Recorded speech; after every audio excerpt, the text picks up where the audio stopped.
Thamud, watu wa Luti na watu wengineo waliopita, watu wa Firauni na serikali yake, na wao walifanyishiwa action kubwa.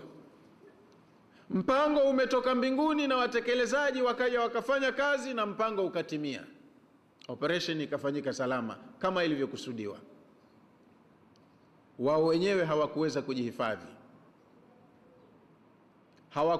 kujihifadhi, wala hawakumpata mwingineo wa kuwahifadhi.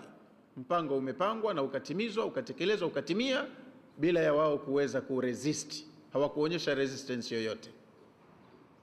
Firauni ameangamizwa kwa aina ya pekee, staili ya pekee iliyotumika kumwangamiza, yani mtego hata mtu mwenda wazimu angeufahamu kuwa ni mtego, yeye hakuuelewa, kaingia.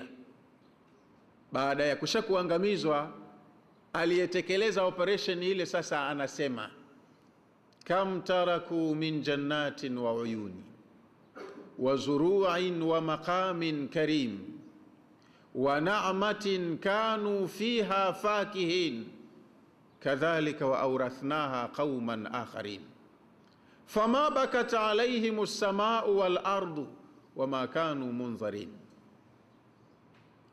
Kam taraku, wameacha vitu vingapi Firauni na serikali yake? Maana ile timu ya watawala wote wamezamishwa maji, huku nchi ikabakia haijatiwa mkono, hakukuharibiwa kitu.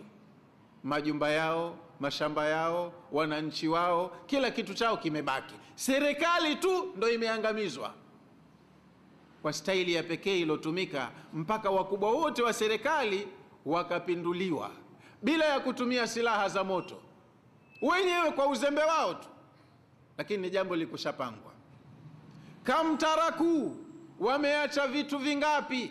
Sasa hili ni dola kubwa kwa wakati wake. Firauni alikuwa ni super power kama ilivyo Amerika leo.